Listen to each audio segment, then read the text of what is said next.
ஒருவேளை இந்த மாதிரியான அமைப்புகள்ல சூரியன்ல இருந்து அப்பதான் வெளியில வராரு, சூரியன்ல இருந்து அமாவாசை, பிரதமை, துவிதீய அமைப்புகள்ல லேசா எட்டி பாப்பாரு சொல்லுவோம்ல, இந்த அமைப்புகள்ல இருக்கக்கூடிய இந்த சந்திரனுக்கு ஆப்போசிட்ல இருக்கக்கூடிய யார போடலாம்? இங்க புதனை போடலாம். புதன், இங்க சுக்கிரன், இங்க குரு. இவரால இந்த 3 கிரகங்களை சுபத்துவப்படுத்த முடியாது.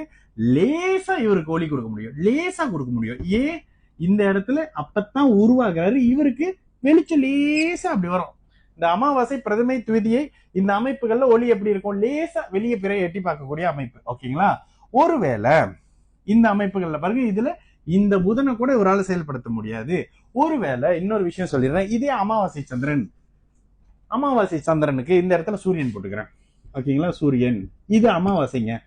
இந்த அமாவாசை அமைப்புகள்ல, இது என்ன அமாவாசை? ஆடி அமாவாசை. இந்த அமாவாசை அமைப்புகள்ல இங்க இருக்கிற புதனையும் இவரால் சுபத்துவப்படுத்த முடியாது. யாரையும் படுத்த முடியாது. ஏன்?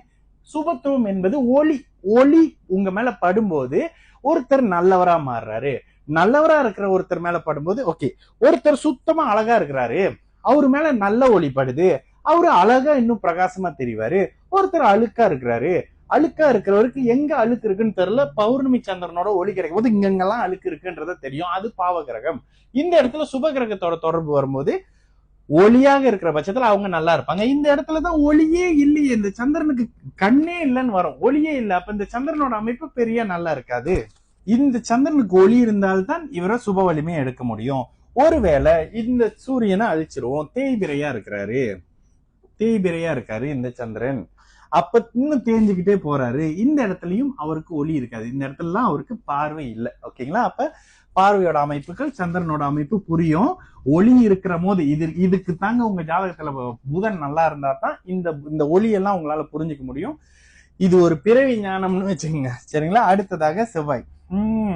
செவ்வாய்க்கு ஒரு சிறப்பு இருக்கு. சந்திரன் செவ்வாய் இங்க இருக்காரா? செவ்வாய்க்கு மட்டும் ஒரே நேரத்துல தன்னுடைய சரஸ்திர வீடுகளை தொடர்பு கொள்ளக்கூடிய ஒரு அமைப்பு வரும். ஓகேங்களா? அதாவது இங்க இருக்கக்கூடிய செவ்வாய் 7ஆம் பார்வையாக இங்க பாருங்க. இந்த பார்வை 1, 2, 3, 4, 5, 6, 7, 8.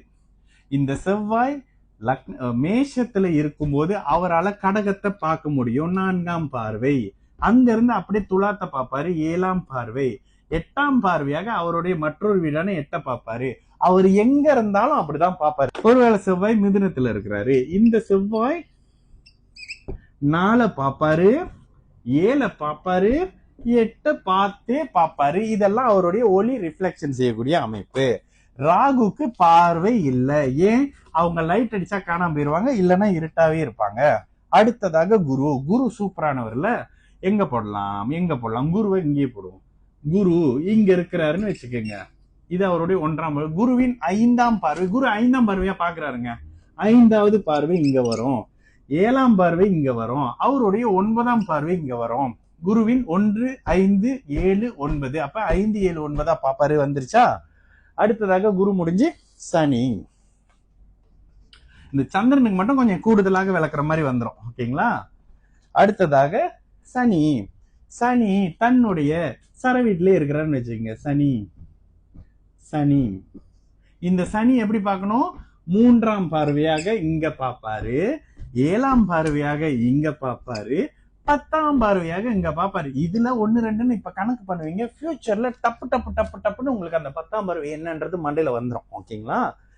சனி முடிஞ்சு புதன். புதனுக்கு எல்லாம் பெருசா இல்லைங்க. அவங்களுக்கு எல்லாம் புதனுக்கு, சுக்கிரனுக்கு எல்லாம் வந்து வெறும் 7ஆம் பார்வை தான். புதன் இங்க போடுமா? புதன் இங்க இருக்கக்கூடிய புதன் வெறும் 7ஆம் பார்வையா 7ஆம் இடத்தை பார்ப்பாரு. இங்க இருக்கக்கூடிய சுக்கிரன் வெறும் 7ஆம் பார்வையா இந்த சிம்ம வீட்டை பார்ப்பாரு, 7. ஓகேங்களா? இதுதான் கிரகத்தின் பார்வைகளுடைய தன்மைகள். ஓகேங்களா? இதுக்கு அடுத்த நிலையாக இதுல ஏன் ராகு கேது இல்லைன்ற இதை நான் உங்களுக்கு வந்து படமா வரைஞ்சு காட்டுறேன். ஏன் ராகு கேதுக்கள் இல்லை? ஓகே, இந்த அமைப்பு ராகு கேதுக்களை நீங்க பூமியின் நிழல், ஓகே, இந்த இடத்த போட்டு ஜூம் பண்ணிக்கங்கம்மா. இங்க சூரியன் இருக்கும்போது, இது சூரியனுங்க, சன். இங்க பூமி இருக்கிறாருல, இந்த இடத்துல இவரு சந்திரன் வரும்போது இந்த பூமியோட நிழல் இந்த பூமி மேல இந்த சந்திரன் இந்த சூரியனோட ஒளி இந்த பூமி மேல பட்டு இங்க கிரகண அமைப்பு வருங்க. பௌர்ணமி அன்னைக்கு தான் இந்த அமைப்பு சந்திர கிரகணம் வரும். அமாவாசை அன்னைக்கு சூரிய கிரகணம் வரும். இது மூன். ஓகேங்களா? இந்த இருளை தான் ராகு கேதுக்களாக சொல்லப்படுது. இங்க இவரு சந்திரன் இருக்காருன்னு வச்சுங்க, மூன் சந்திரன். இங்க இடையில பூமி வருவாரு. ஓகேங்களா? இந்த பூமியை தாண்டி அமைப்புகள், சாரி இந்த இடத்துல பூமின்னு வராது, இருங்க. சந்திரன் இங்க பூமி, இது பௌர்ணமி அமைப்பு, இருங்க இப்படி வராது. சந்திரன் பூமிக்கு இடையில வரணும். Yes sorry. ஓகே, இந்த இடத்துல இது பூமிங்க. ஓகேங்களா? இது பூமி. இந்த இடத்துல அமாவாசையா இருக்கும்போது இந்த பௌர்ணமி சூரியனும் சந்திரனும் எதிர்நிலையில இருக்கும்போது இங்க சூரியன் இருக்காருங்க. ஓகேங்களா? சன். இந்த இடத்துல அமாவாசையான இந்த சந்திரன் அப்படியே இங்க வந்து நிக்கும் போது இங்க வந்துடுறாரா, இது அமாவாசைங்க. ஓகேங்களா? ஏன்னா சூரியன் சந்திரன் சேர்ந்தா அமாவாசை. ஜாதகத்துல சூரியன் சந்திரன் சேர்ந்தாங்கன்னா அமாவாசையா. இதுல பூமி இந்த இடத்துல இருக்கும் போது இந்த அமைப்புகள் சூரிய கிரகணமும் வரும். இப்ப இந்த இடத்துல மறைக்கிறாருல்ல, இந்த சூரியனை மறைக்கிறாருல்ல, இந்த மறைவு கொடுக்கக்கூடிய இந்த நிழலும் நமக்கு ராகு கேதுக்கள். பூமியின் நிழலும் இந்த இடத்துல சந்திரனின் நிழலும் நமக்கு ராகு கேதுக்கள் அப்படின்னு சொல்லி கொடுத்திருக்காங்க. ஓகேங்களா? அப்ப ராகுவோட கேதுவோட அமைப்புகள்ல வரும்போது அவங்களுக்கு நிழல் கிரகம், சாயா கிரகம், நிழல் கிரகம் அப்படின்றதுனால அவங்க மேல ஒளிப்பட்டா அவங்க காணாம போயிருவாங்க. அப்ப ஏங்க வருது? இந்த இடத்துல பூமிக்கு சூரியனுக்கு இடையில நடுவுல அப்படியே சந்திரன் வரும்போது சூரியன் பலம் இழந்து அமாவாசையாகி கிரகணம் ஆகுறாரு. அதே மாதிரி இந்த சூரியனுக்கு அமைப்புகள்ல இங்க இந்த இடத்துல சூரியனோட அமைப்புகள்ல இடையில இந்த ஒளியை மறைக்கக்கூடிய பூமி, சூரியனுக்கும் சந்திரனுக்கும் இடையில வரக்கூடிய இந்த பூமியோட நிழல் இந்த சந்திரனை மறைக்குது.